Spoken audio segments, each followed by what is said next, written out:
Hi, Cody. This is Dawn. Can you hear me?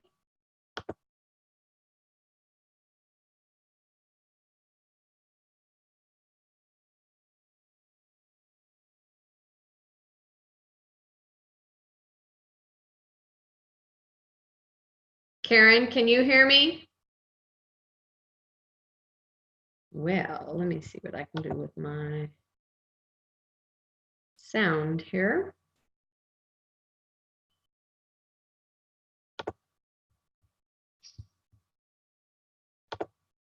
Hello.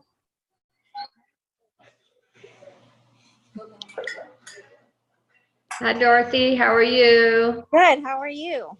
Yay, I'm glad my sound works. Yes. I just wanted to make sure here. And I've got Cody on here twice. Oh. I'm not sure how. And for some reason, Joan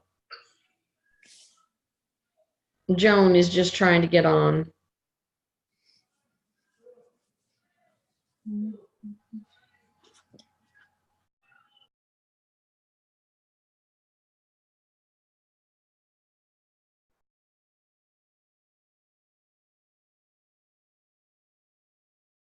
Let me make sure and get this to them again real quick. So, no, not yet. Let me get them set up here and then sent.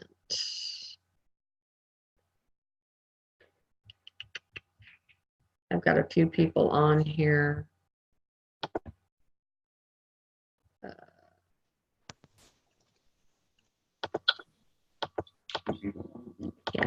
Yeah.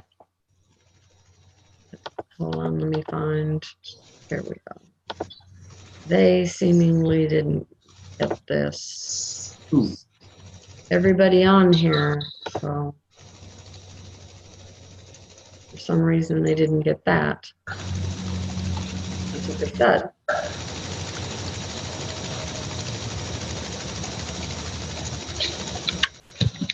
Okay, let's see who else is signed up here. 2 people have entered the waiting room for the meeting.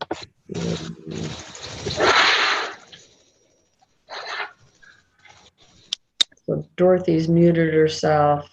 Karen is on here.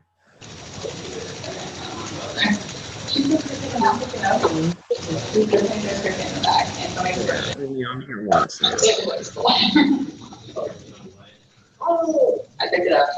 Okay, I will find you out. Okay, thank you. Bye. Bye. Yeah, thanks.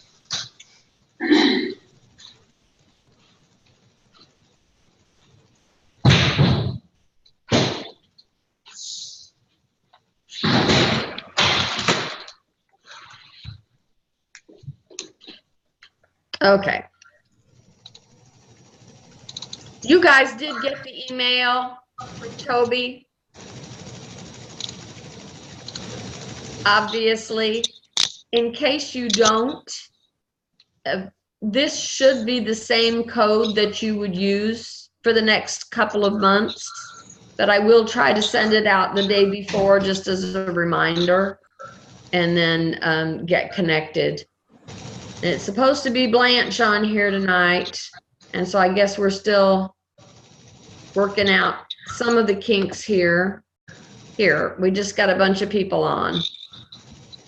Ted and Ed Gonzalez. Okay, we on? Yes. Get it? Let me see. Nope, okay, that's my fault. I'll shut that down.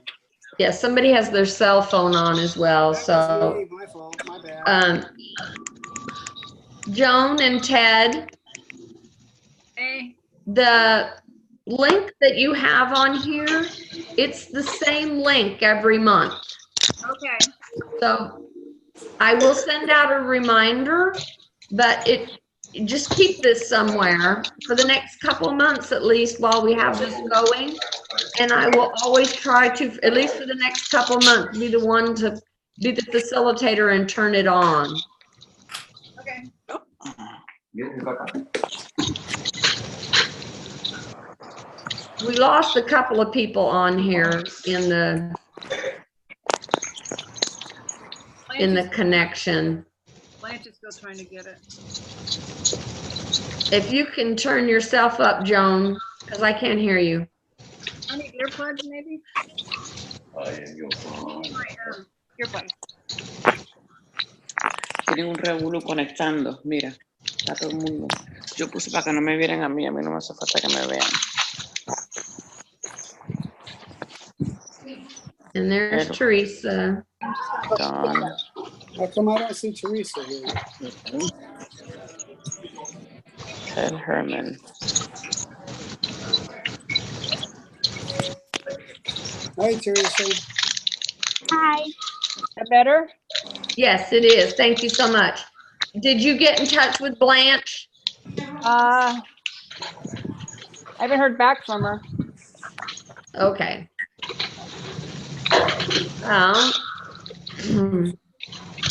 I don't like this.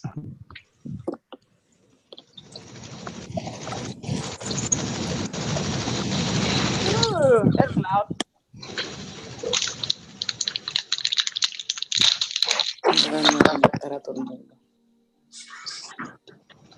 Hey, Cody, how you doing?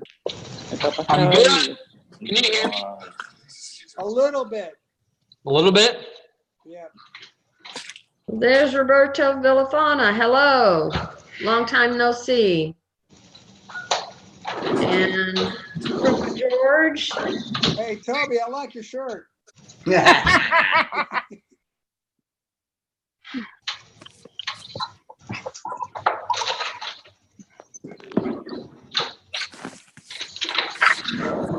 Hey, Blanche. There's Blanche. Yay, Okay. Yay.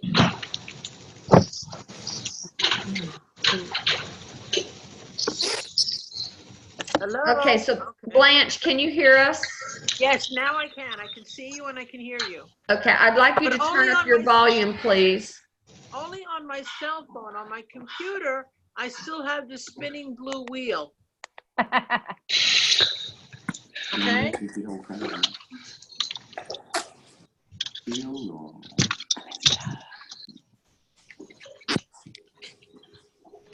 Is there any way you can turn your phone up then?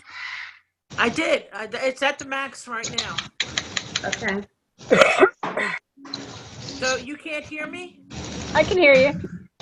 Okay. Yeah, Blanche, just A scream a headset little might bit. help. Just scream a little bit, Blanche. Oh, I can talk very loudly. How's that? Well, it's good, but there is an option on there for you to talk through your computer. It's on her phone. The Zoom will not load up on my computer. When I went to meeting registration, all I got was a spinning wheel. In fact, it's still spinning. You must have an Apple. Hey. Yeah. Hey. Hey. I like Apple.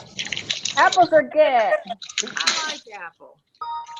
Okay, I'm gonna sit here and try to admit people as they come in. Sounds like a psych ward. I'm gonna ask people, if you're not asking a question right now, if you'll please go ahead and mute yourself so there'll be less background noise. And then I'm gonna ask Blanche to go ahead and take over. Dawn, can you send me an email so that I can get through on a link that way? I did send you an email. I sent you one yesterday. I sent you one again about 5 minutes ago. No, all I got was the It's to register. It's the same one. yeah, all I got was the one on my cell phone. I didn't get it as an email. All right, let me try again. Hey, Blanche, I see you here twice. I don't know why you're here twice, but I see you Oh, here one's her twice. phone and one's her computer. Oh, okay, here, I found it. It's the same thing every month. So you guys, please. I know, but I'm telling you, just a few minutes ago when I sent a text message and said, how do I get on? These emails were not here. I'm sorry. They just weren't. Yeah, it must be an Apple. Well, don't forget, I'm in Booneyville here. Okay, I am not a robot. Join the meeting in progress. All right, let's see if this works better. Good.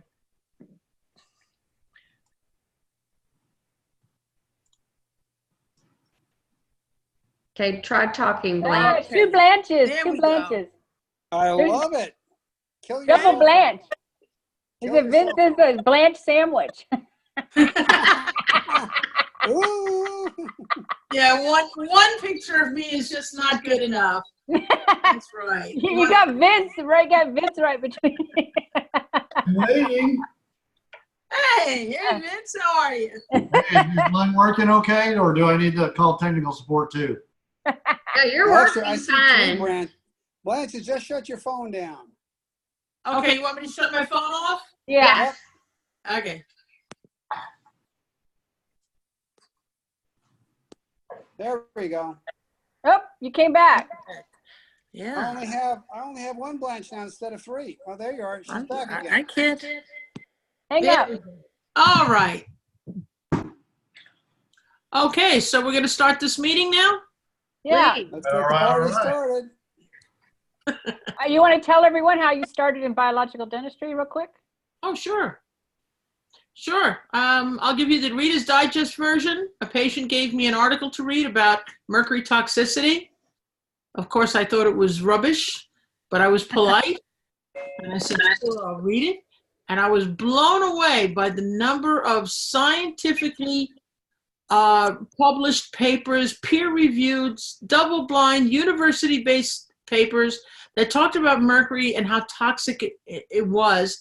And I thought it was very curious that every article was written by some sort of PhD in some sort of science, except there wasn't a single article written by a dentist. And so that's when I sought out Dr. Hal Huggins, took his course on his encouragement. It was the first time I'd ever gone away anywhere without my family. I took his course, and when I took his course, the first thing he did in those days, we're talking back in 1992, the first thing he did was draw blood from every dentist in the room. And then after 3 days of talking about mercury, on the fourth day, he announces that he's going to show us, just as he put it, just how sick we were as dentists. And my blood was the first one that went up on the screen, and he said, oh, we got a real sick puppy here. Whose blood is this? I had to raise my hand. I said it was mine. And he said, really? How long have you had cancer? That's how I got my first diagnosis. I didn't even know I had cancer.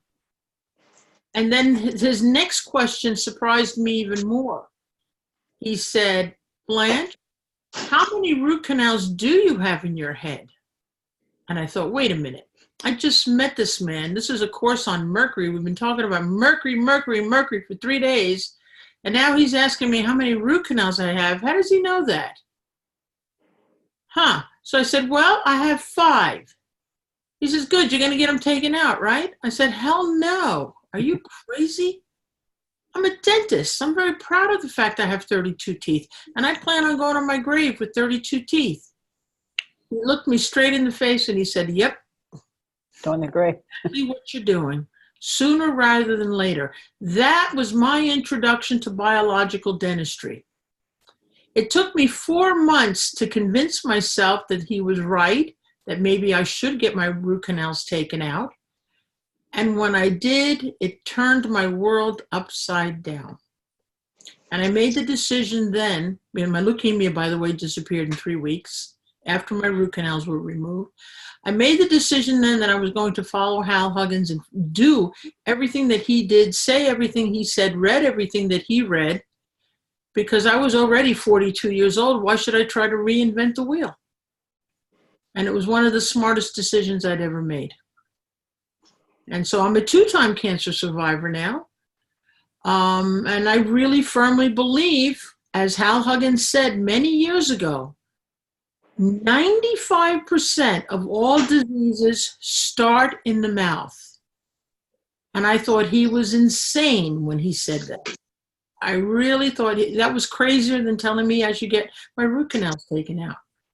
And the more I've studied and the more I have learned over the past 20 years as a biological dentist, the more I have learned, I have finally been able to say Hal Huggins was wrong. Absolutely wrong. It's not 95%. It's more like 98% of all diseases start because there's disease in the mouth. And so that's why, that is the reason why I am so passionate about what I do and why I guess some people call me actually dogmatic. I am actually dogmatic about it being done in a certain way.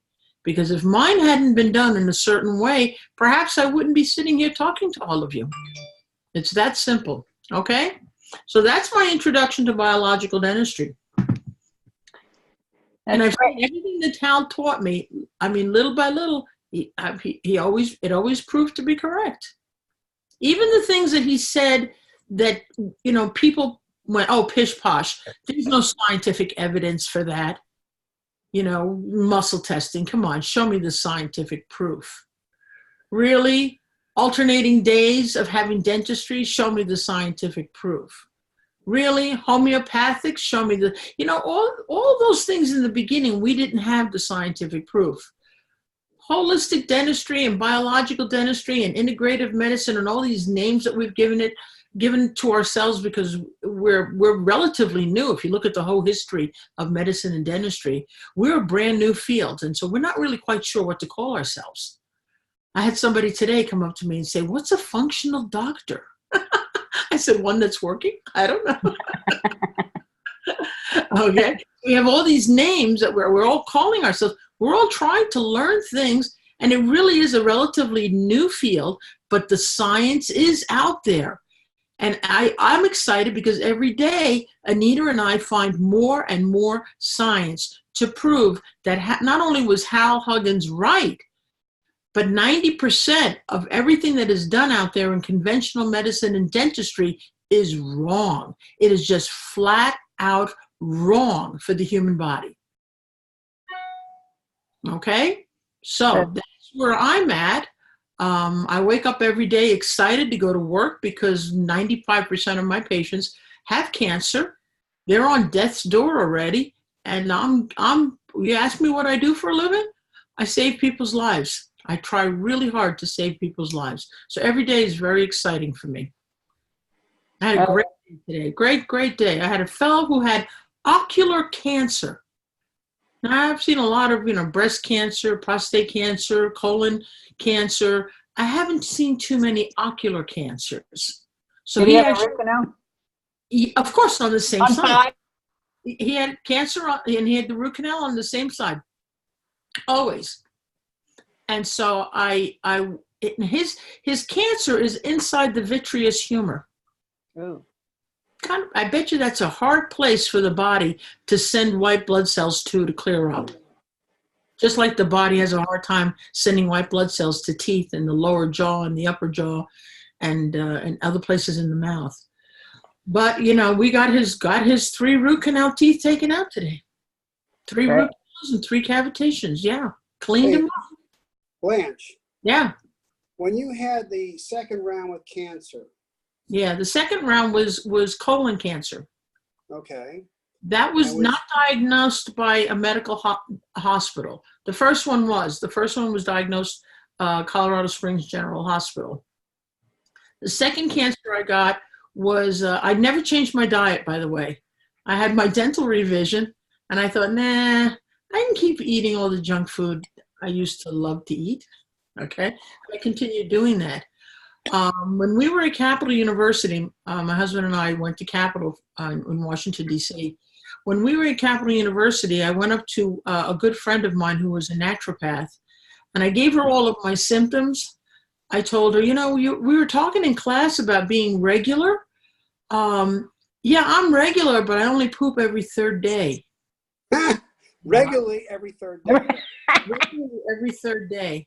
And she just about flipped out on me. She said, what? And I said, yeah, and I got this bulge right here in the middle of my belly. And it hurts, and sometimes I have bleeding. And she says, well, let me take a look at your eyes. She looks in my eyes. She did some iridology. And she said, yep, you have a lesion in your transverse colon. A huge lesion in your transverse colon. She says, let me take a drop of your blood. And she looks at my live blood and she says, yep, you've got all kinds of signs that you've got cancer. And then she looked at my dry blood and she said, yep, you've got all kinds of signs that you've got cancer. I said, okay, what's the cure? She said, the cure? She said, we're going to put you on juicing. You get to eat a salad at night. On Sunday afternoon, you get a half a cup of brown rice. And you're going to start doing 2 colonics a day, every day. I did 2 colonics a day, every day for 6 months. And at the end of, and I had only juicing and vegetables. And on Sunday, I got my half a cup of brown rice. At the end of 6 months, I dropped 80 pounds. But the best part was that my bowel movements were just ridiculous. Well, Blanche has to go. Blanche has to go. That's it. End of story. And that was almost 20 years ago now. It's now 2019. That was 1999. Yes. No, 10 years. 10 years ago? 20, yeah, almost 20 years ago. That's a blessing. Yeah. And so her name was Renee Wellhouse. And she had one of the most successful cancer clinics up in Madison, Wisconsin. It's just very sad that she died of an accidental death. She was stopped at a light and a truck sideswiped her, T-boned her. And 10 months later, her business partner, was at the exact same intersection and she was also T-boned. Whoa. And they closed the clinic and that was the end of that. One of the most That's successful natural cancer clinics in the country was closed within 10 months. Sounds suspicious. Yeah, I think it was a little bit. Yeah. Anyway, so that's how I got rid of my colon cancer, by juicing and doing colonics every single day. Great. That's great. It taught me that your colon, I didn't know this, but the surface of your colon sloughs off every 24 hours. Every 24 hours, all the top layers of skin cells are replaced.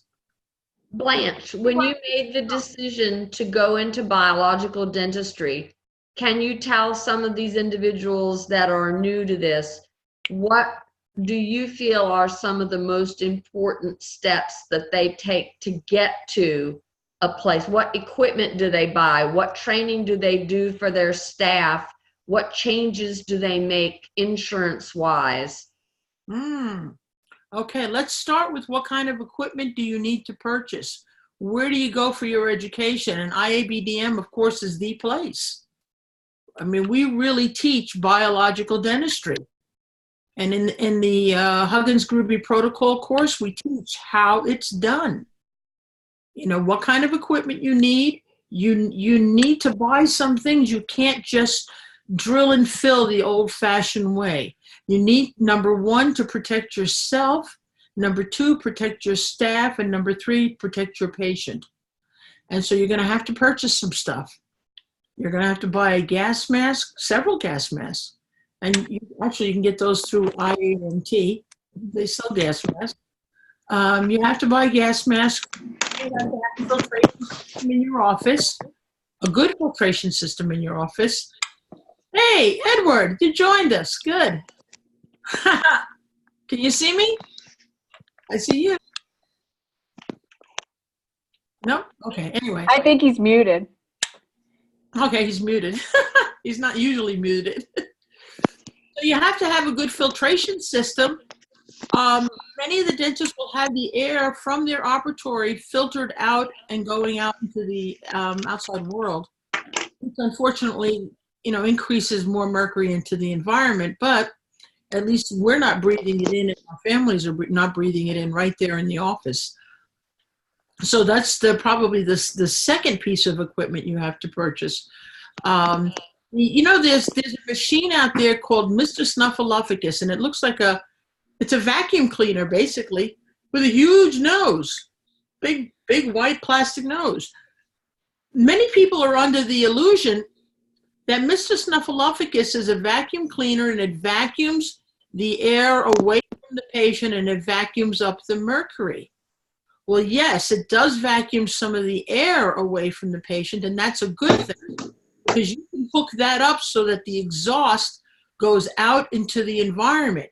So you're getting rid of a lot of the mercury gas. But it does very, very little for mercury particles. Don't be under the illusion that that's going to take care of all of that. In order to protect yourself and your patient from the mercury particles, you have to have your patient completely robed. They have to have we put a blue paper over our patient that goes all the way down to their feet.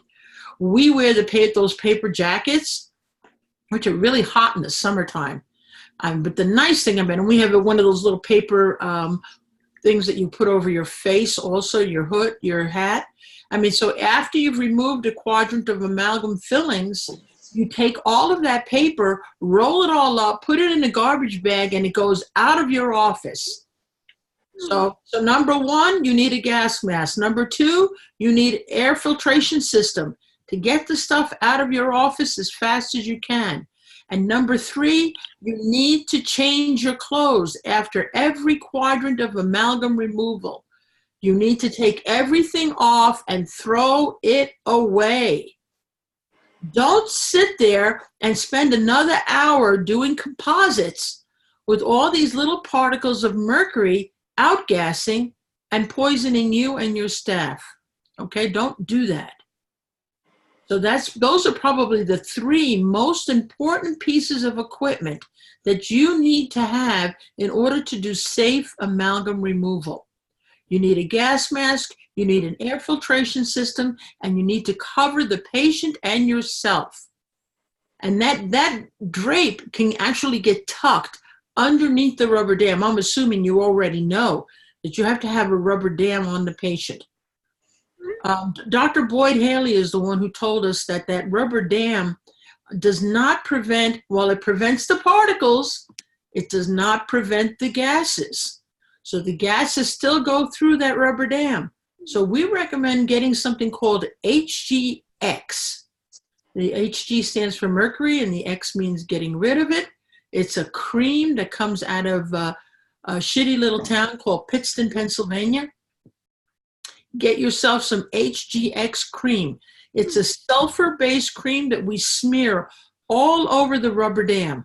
That keeps the gases from going through the dam. Okay, so we've got two things going on at the same time. You've got the gases.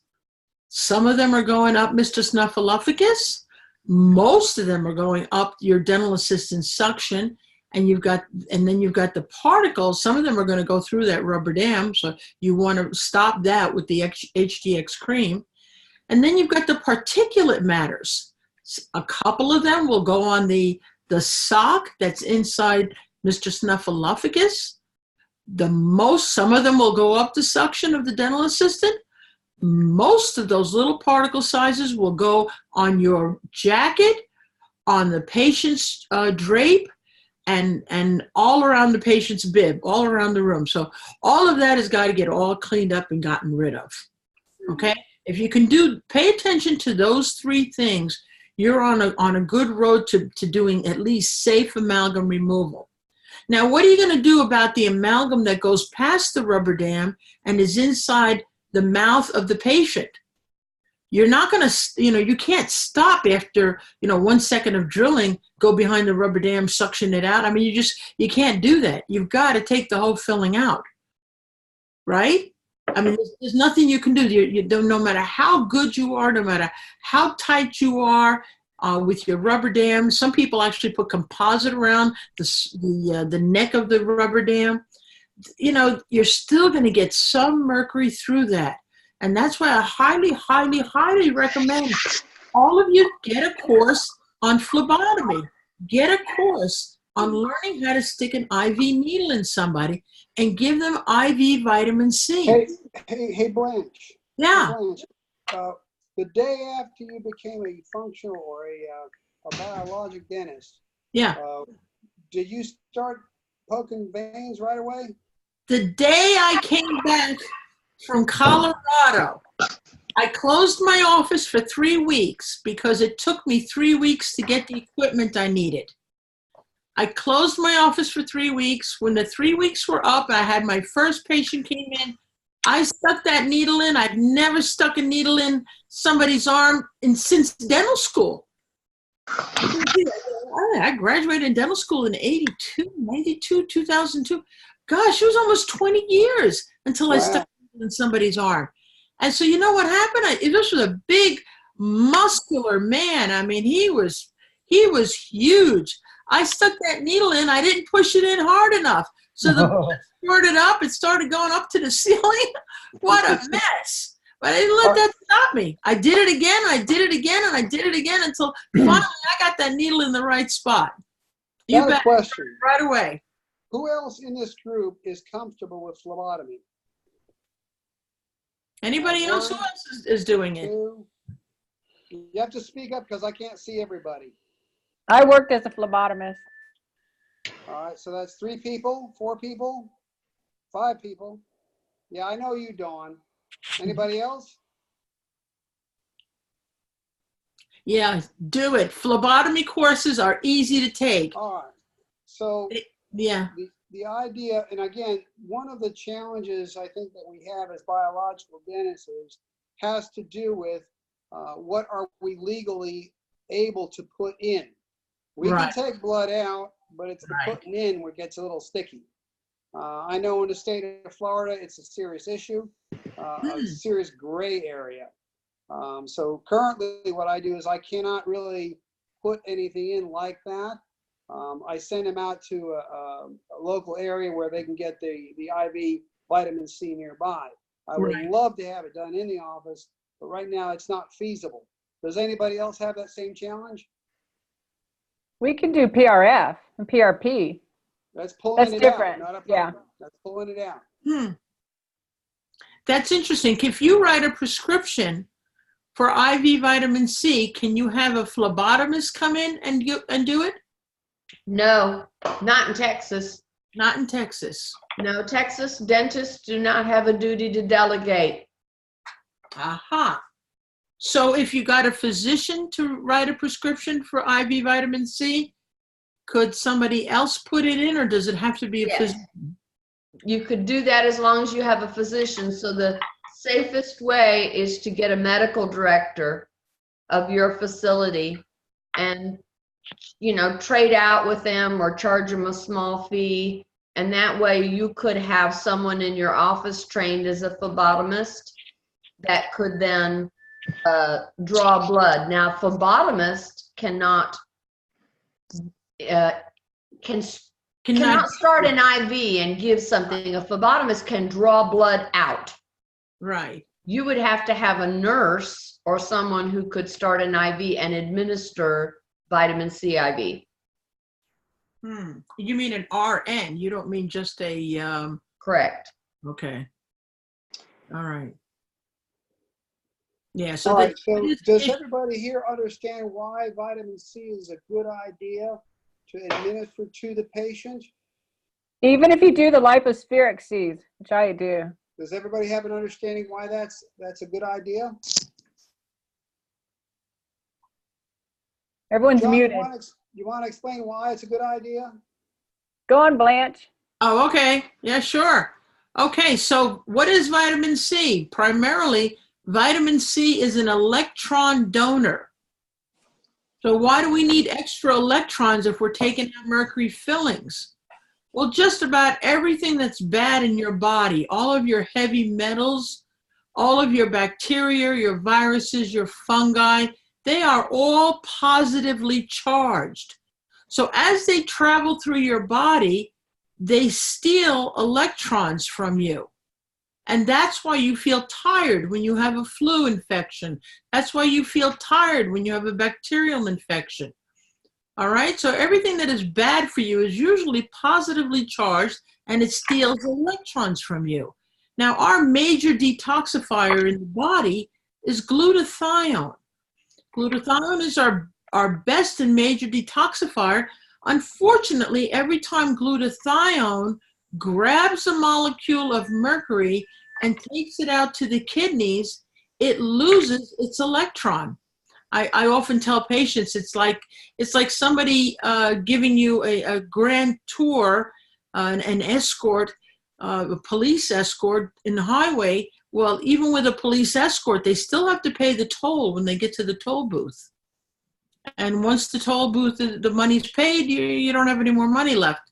Especially if you're going into New York these days. The Verrazano Bridge is up to $15. That'll put you in the poorhouse very quickly. So glutathione is the major detoxifier. Every time it grabs a molecule of mercury, gosh darn, it loses its electron. So here's vitamin C, and it donates another electron to the glutathione.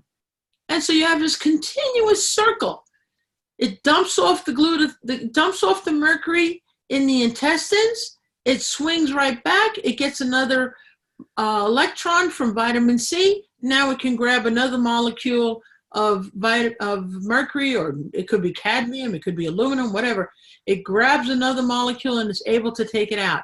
So there's an expression in biochemistry that says vitamin C maintains the body's level of glutathione. And what that means is the glutathione is never completely reduced. You always have a good supply of glutathione that has lots of electrons because from the generosity of the vitamin C. That's why vitamin C is so important.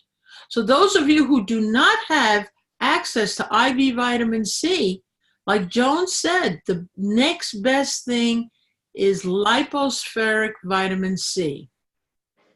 Well, I got a question. How about liposomal glutathione? Yes, that's good too. That is good too, but it's a little bit on the scary side. When you give somebody 10 milligrams, suppose you decide you're going to give somebody 10 milligrams of glutathione. It's a lot of glutathione.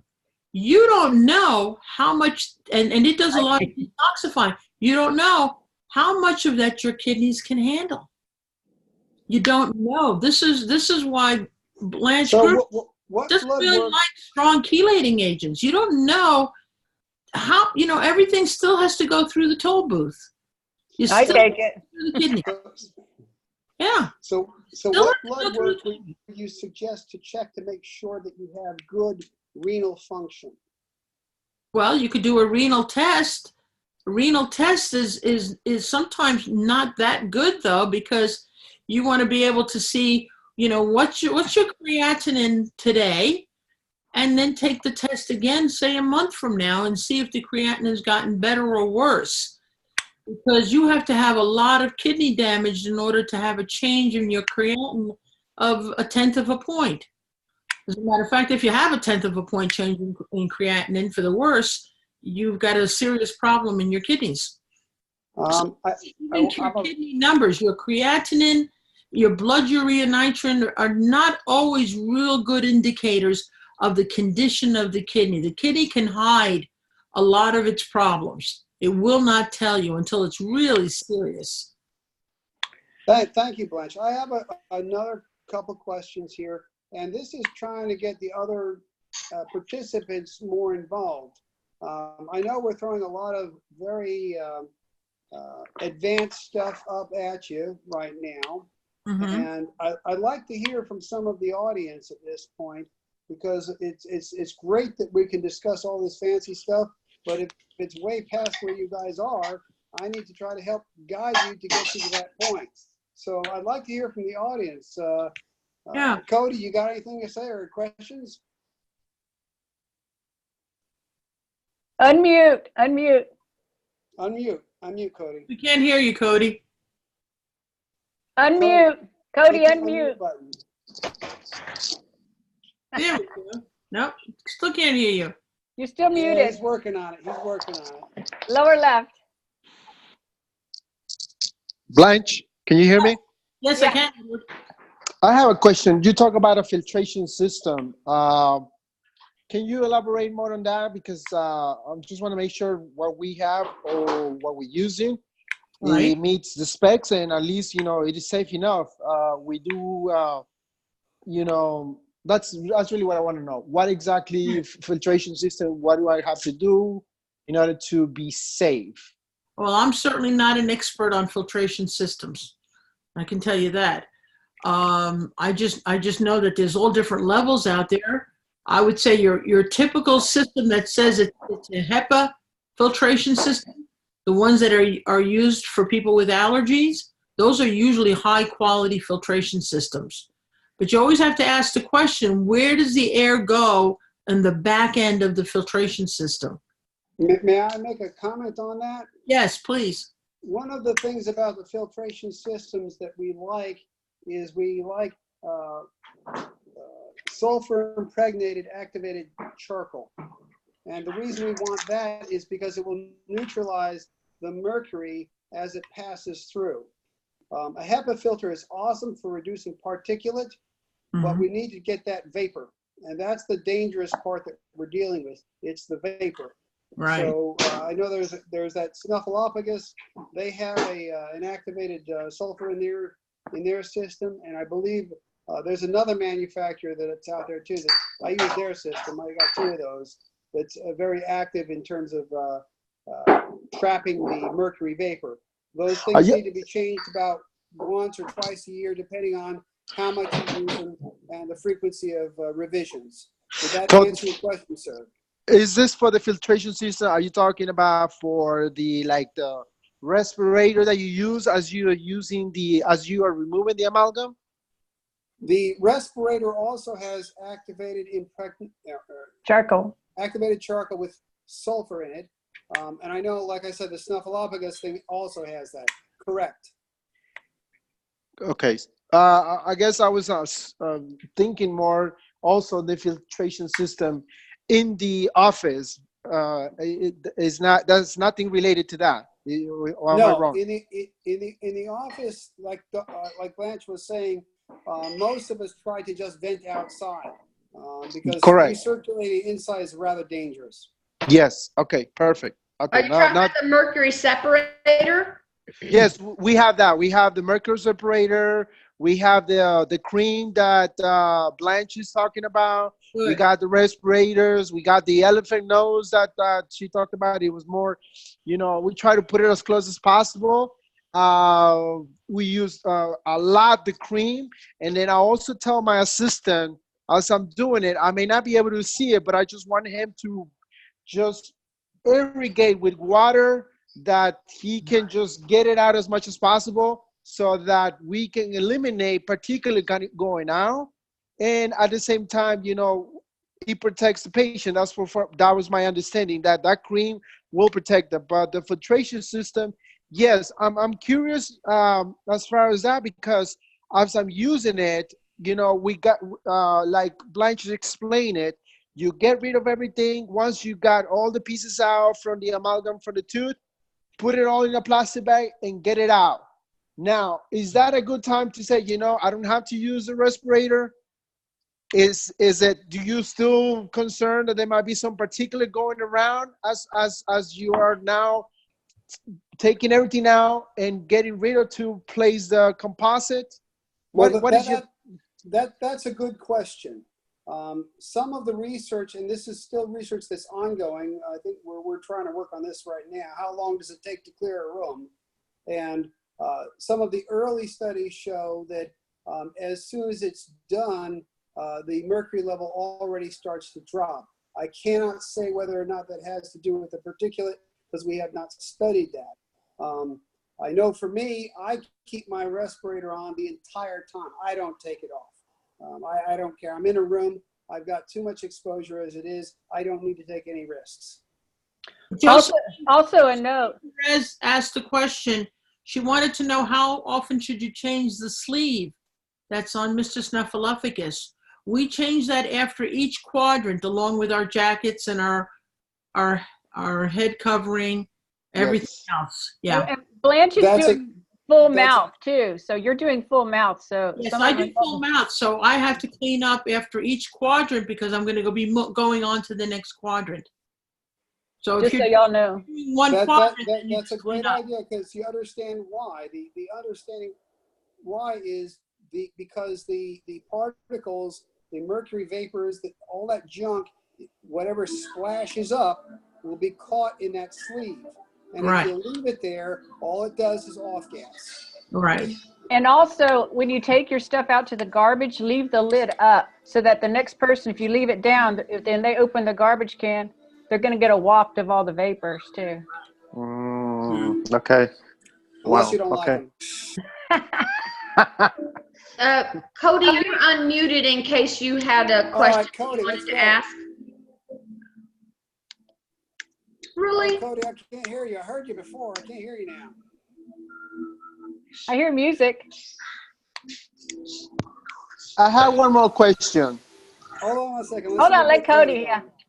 Okay, now can you hear me? Yes. Go on, Yes, Cody. finally, yay. Okay, so one of my, I think, struggles is I'm learning all this stuff. It's kind of my nerd moments, right? You learn all this stuff, but then it's also the right patients that respect that and that want that treatment.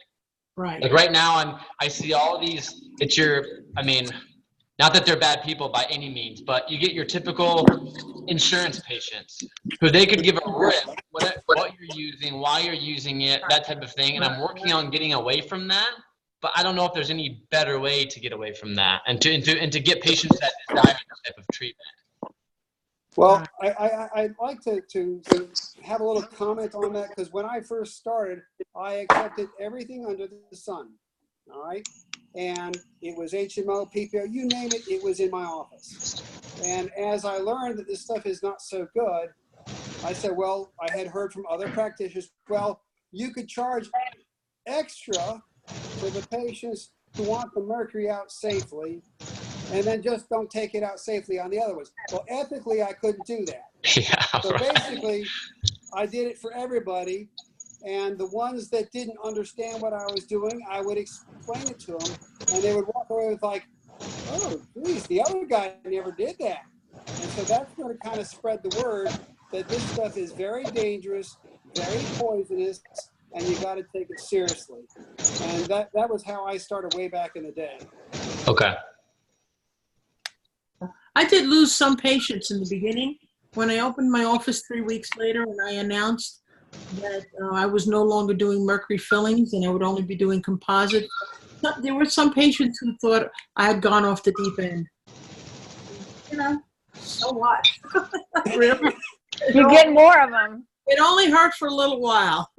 Right, and that's kind of what I used to care more about what people thought, but as I've gotten older, not that I'm old by any means, I'm totally not. Yeah, I see all that gray hair. Give me I know, like my hairline's receding daily, probably from mercury, it's gotta be, but yeah, you kind of quit caring what people think, because you're doing something good for them. It's just you don't blame people for not understanding what they don't know, I guess. Right. So we're getting there, but yeah, it takes time. Blanche, I'd like to make a comment or a question from a naturopathic standpoint. There are few times, but there are times where I will not clear a patient to have their mercury amalgams removed. And so I'd like for you, if you have an opinion, because you do look at lab work, not all the dentists look at lab work, and those that don't, you should be networking with someone to absolve you of that issue so that those people don't have their mercury fillings taken out and then claim that they are sick because you didn't follow a particular protocol. But I'm interested in what Blanche has to say. I'm not quite sure I was following the question. You were saying he should tell all of his patients to have blood chemistry ahead of time? Okay. For instance, what I usually recommend is that if you are not proficient in looking at blood work, right, I would strongly suggest that for these people that come in that are sick, it might not be for every patient, but someone comes in and gives you this bizarre story of how they've been to several different doctors and they want their mercury fillings taken out. You certainly wouldn't want to take out someone's fillings if their bilirubin was 2.6. Correct. And their creatinine was 1.4 and their GFR was 40. That would be someone that you would say, hang tight, I'm able to perform those tasks for you, but I need another person in the mix to help you get prepared for mercury removal. Absolutely. And there are several different ways that you can do that. I personally do that as a consultant for other dentists. I personally do that. Look over blood chemistry and tell you what I see. But I'm not a medical doctor. And so you could also make good medical doctor and tell them that you want to, you're going to give them a certain amount of money, or you're going to pay the patient. But Dawn is absolutely right. The most important thing is that you take records ahead of time, because if somebody tells you they're sick, and you just go ahead and say, you know what, I'll give you an appointment next week and we'll get those fillings out and you're probably going to feel better. Well, what if they don't feel better and you didn't even know where they were to begin with? It's just like you wouldn't dare work on somebody without doing a dental exam. In this field now, you're also required to do at least a little bit of a medical exam, see where they're at. And I don't think there's a single state in the country that does not allow dentists to write a prescription for a full blood chemistry. Yeah, but you're not trained to look at that blood chemistry. So my very strong suggestion to you that are getting into it, that maybe don't know everything yet, is that you create a simple form and you ask the individual to sign that they are working with someone that will be preparing them for mercury removal, and you get that person's okay. And that takes you out of the link of being responsible for that individual, and you stick with the dentistry. That's good. That's a good idea. Or find a naturopath or MD to work with. Does anyone have any other questions? And probably let's mute if we're not going to ask a question. I hear some noise. Hey, Dawn, I got a question. Is there a resource that we could direct people so when they do see this blood work, when it does show up in their office, that they might have a clue as, hey, there's a flag, I need to get help?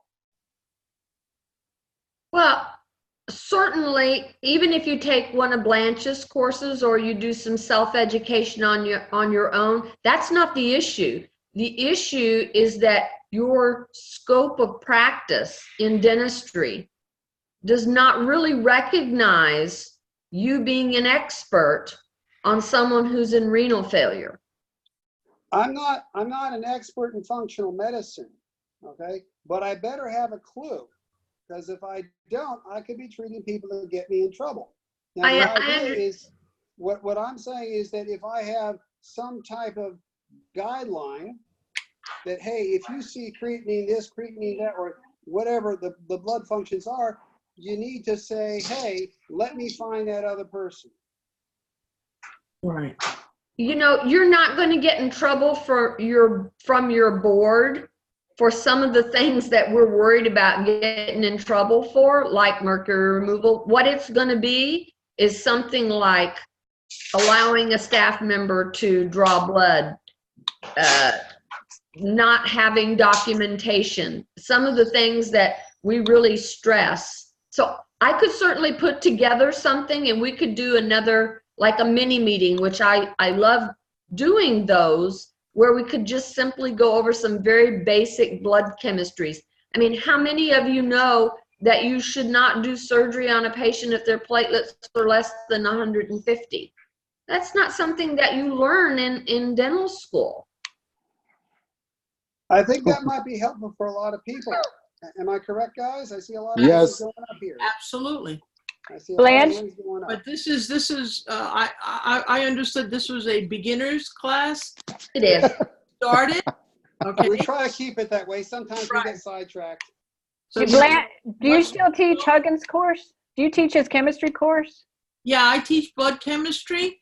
I haven't taught the full 5-day course in quite a while. I give about a half a day to go over blood chemistry, and I point out some of the important things that people should be looking at. You know, the number one thing you have to look at is you have to put a pulse oximeter before you even look at a blood chemistry. Put a pulse oximeter on your patient and see how their breathing is. Do you know that I had a patient this week that I dismissed? She sat in my chair. She was scheduled for an all-day revision. She sat in my chair and her oxygen saturation was 84%. Ooh, that's hospital, isn't it? I sent her out of the office immediately. You sent her Went to packet. the cardiologist, they said there was nothing wrong with her. She went to the pulmonologist, they said there was nothing wrong with her. But as she was walking out of the pulmonologist's office, he said, you know what? Maybe we should do a sleep apnea test on you. And they did the sleep apnea test on her and found out that she was so apneic that she wasn't breathing at all throughout the whole night. Now, you know, in the middle of the test, they actually stopped it and put her on a CPAP machine.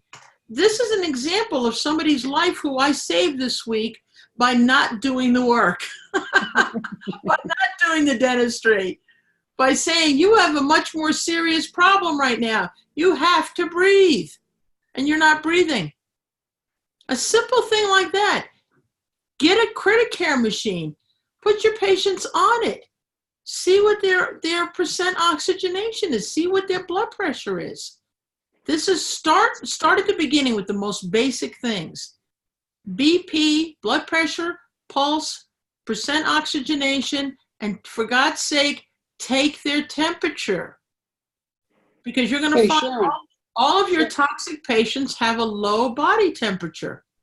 So these are the little by little. I don't want to overwhelm you too much all at once. And of course, you know, you can learn more from the courses that we give through IABDM. I mean, and there are other courses out there also that I even take that teach all about blood chemistry. Sharon, do you have any questions for us? I see you here looking and kind of puzzled sometimes.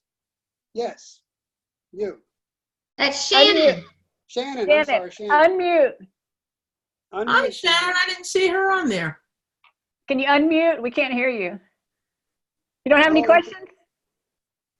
All right, you use the chat to ask the question. There's a chat button there. You can use the chat and ask the question. Unmute. It'd be easier to unmute. There you go. All there. Right. Now say something. Thank you for putting this together. I'm at the beginning of all this and, you know, kind of transitioning and curious the best way to really stay in my lane in a safe way while I'm providing dentistry in a safe way. So I know we kind of ride that line of, I don't want to get in trouble with my board, but I want to provide safe care for my patients. And that's kind of where I'm at, kind of not sure what I'll do. I mean, I know the mechanics of how to safely remove amalgam, and I don't think there's anything that would get me in trouble there. But the way I speak about it with patients, I think, is one thing, and the reasons that we do it being another. Does that make sense? Very good. Yeah, well said. Yeah, Makes a lot of sense, Shannon. Absolutely. I would cite the studies. Yeah. And never be, you know, this is coming from the person who's always dogmatic. Never really be dogmatic with your patients. When my cancer patient this week said, well, doc, if I do all of this, will my cancer go away? Right. And I said, I don't know. It's up to God. As honestly and openly as you can say it. I don't know. Shannon, one of the things that I have in my waiting room, I have an incredible amount of books. And so what I'll do is I'll say, hey, you know, there's a book, Toxic Tooth. I want you to take a look at that. There's a book, you know, I've got tons of the Hidden Pandemic. I've got tons of them. And if you have them in your hands right then and there, if you have enough, you can give them to them. All right. Hey, read it. Bring it back when you want, or keep it. All right. That's another way I protect myself, because I didn't say it. Okay? Right. Somebody else said it. It's written. They did the research. Just read and decide for yourself. That's kind of how I handle a lot of that stuff. And I do the same thing. And Shannon, I just bought the practice next door, and she was a conventional dentist. So I knocked the wall out and have extra space. Well, these guys are full of amalgam. And so when I go to do a filling and I say, you know, the new studies show this is really toxic, and I have the literature too, and they're very accepting about it. I said, we're going to protect you because I want you protected, and we're going to protect ourselves. So they've been real open to it. So I think if you put that you're putting their interest first, that I think they're accepting of it. Yeah, I'm buying a conventional practice, and the seller is going to be there for another year. And I'm nervous about, and I mean, the whole reason I'm buying this practice is to be able to do what I want. But there's a transition to it. Well, if it's yours, do it. A year is a long time to have the other owner there. Yeah. Wow. Well, you can train him. Are we unmuted yet? Can anybody hear me? Dr. Vince, you got a question? I officially had one for about 10 minutes. We've all been muted down here in the side column over here. So, yeah, kind of watch that, all right? So let me go back here. Dr. Blanche, you mentioned about having a blood chemistry class. Maybe Dr. Dawn mentioned a mini class. Yes. Can we see about maybe getting that kind of set up, or? Oh, we can do that as soon as the November meeting is over. Yeah. Yeah, I know you've got a lot on your plate, but that's come up a couple times in a couple of the Facebook discussion groups. So I think it'd be a really good idea to have that. I think that's a great idea. And then I think that as biological dentists, I think that having that knowledge to help separate ourselves from the other tooth mechanics probably would be very helpful. You're absolutely right. And to address the question of how do you deal with patients that are insurance patients that he asked earlier, you just be upfront with them and tell them, listen, I don't want this crap in my system. I don't want the liability of it in my staff system, and I don't want it in your system either. So this is how we do it. If you don't like it, you know, start separating yourself from the other dentist down the road, and they'll either stay and they'll pay, or they'll go somewhere else and they'll get toxic. Right. That's absolutely it. That's correct. Hi. Dorothy, do you have any questions? Svetlana? I do. Hey. Hi. Hi, Dorothy. Do you have any I'm questions? good. I'm good. So what do you do for patients who can't tolerate having rubber dams in their mouth? And they're just claustrophobic, they gag. Anything I can do for them? Sedate them. I do rescue remedy. I do, Right. you know, you can do the numbing spray. Yeah, calming from BHI is a very good homeopathic. I give that along with rescue remedy. You know, if you're not sedating a patient, that is a very mild form of sedation, but you can do that. There's also a rubber dam that is called, I think it's called Safe Light. It's much smaller than the big rubber dam. And so if you can put that on them, kind of get them used to it in baby steps.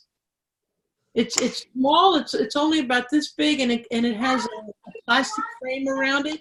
Okay. They sell them, I know they sell them at the DOCS meeting, DOCS. That's the Dental Organization for Conscious Sedation. Because you know they're very strong on having the back of the patient's throat protected. So they sell these little rubber dams. You can try starting the patients on that. Also, if a person is a gagger, having them rinse with a mouth full. Oh, who gets calling me? She's upstairs. She's upstairs. Who is upstairs in my house, and she's calling me on my cell phone. This is crazy. Anyway, if a patient is very much of a gagger, it's a good idea to have a very large glass of ice water, literally filled to the top with ice cubes, really, really cold water. Have them rinse with that. Okay? It will tend to numb the mouth a little bit and make them not so sensitive for gagging. It'll also tell them when their teeth are very sensitive to cold, and they can point that out to you. So that's good also. So those are the kind of simple ways that you can start with somebody who, you know, is freaking out about having something in their mouth. Okay? I also wait to cover their eyes till I'm in there. So I have them do everything, and I don't have them cover their eyes till I'm right in there, so they don't freak out too bad. In my office, we have something called the green code. Okay, that means the staff is getting the patient all ready to go. And when I hear the green code, it means no matter what I'm doing, I need to get up and get over there and start working. Because the patient's got the rubber dam on, and that's when their eyes get covered, and that's when it starts to go. Type it as quick as possible. Yeah, they don't like it. No.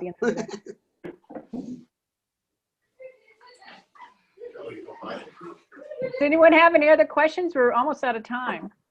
I just wanted to share a comment for Shannon. Can you guys hear me? Yes. Yes, we can hear you. Hi, I'm Svetlana. Hi, Blaine. Svetlana. Hi, Svetlana. How are you? It's good to see you again. I miss you. I don't think I can come in November, but anyways, I wanted to quickly share what I do and what I did when I started this, because I also started being in somebody else's office, and I had a patient with acute lymphoma that was not treatable by chemo. It was some kind of rare lymphoma, and I just had to start on him. So I bought all the equipment, and I told the dentist that I'll keep it in a storage room, and I'll just use it on my crazy patients. So the dentist was like, okay, as long as my other patients don't see it. So I started using it on him. He was my first patient. And then I started using it on patients that wanted it. And then I realized that everybody wanted it, and I don't want to breathe any of the mercury. So I just, to every patient, I would explain, we would just roll in the elephant and just tell the patient, okay, this is how we do it. And that's it. And just as a matter of fact, because at first I was like so shy, and I explained everything. I'm like, you like it, you don't like it. And right now, it's not even a question. It doesn't matter if it comes into my door, whether they want to pay extra or not. We just do it. We just explain to every single patient. And most of the time, if we just remove one broken amalgam to the patient who never heard word amalgam, and they see what we do, they go and research it. I mean, Google is available to everybody. And then they come back and they're like, okay, I want like all of them out. I don't want them in my system. I don't want them in my body, and blah, blah, blah. I mean, most of the patients right now seek me because I do this type of work, but even patients who just come because they live next door, they get the same exact thing. And it's not even an option of not doing it. I don't know if it was helpful or not. Hey, Dawn, how does everybody unmute themselves? Because some people I see are still muted. The lower left. Okay, Yeah, so each person... I'm frustrated because I have gone through here and unmuted everybody multiple times, and I think some people choose to mute themselves, and I don't have any control over that when they mute themselves. Okay. So when we mute, then sometimes it doesn't let us come back and unmute. It's not me. Yeah, I don't know who it is, but that's must be Corey.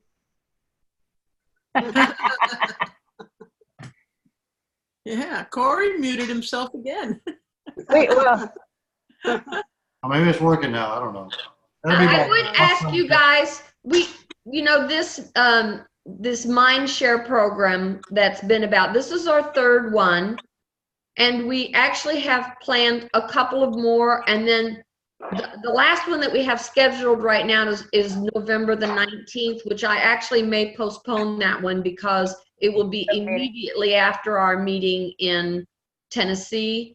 And then we'll have Christmas coming up. So I may ask that we take a break until January. So my plan is that we will have 2 more of these. I'd love for you to have particular questions that are important for you for your practice. I'd love for you to email me if there are specific classes that you have interest in taking. That is one advantage to us over the HDA and the IAOMT. We're the only place that I am aware of that can offer you training in specific areas if you just tell us what it is you want. Right, so now, right now, Vince said he would like to have a course on blood chemistry. If you're all interested in that, we can schedule that probably for January. Yes. Can we do it online, Glenn? Yes. So, Yes. we had a really good class in Houston. Don, I don't remember how many months ago that was, but that was a good class. Blanche was down here for that. Yeah, Svetlana, what we're trying to do in the last couple classes that we've had, one we did on homeopathy, one we did on Blanche's, is we ran it through YouTube. Right.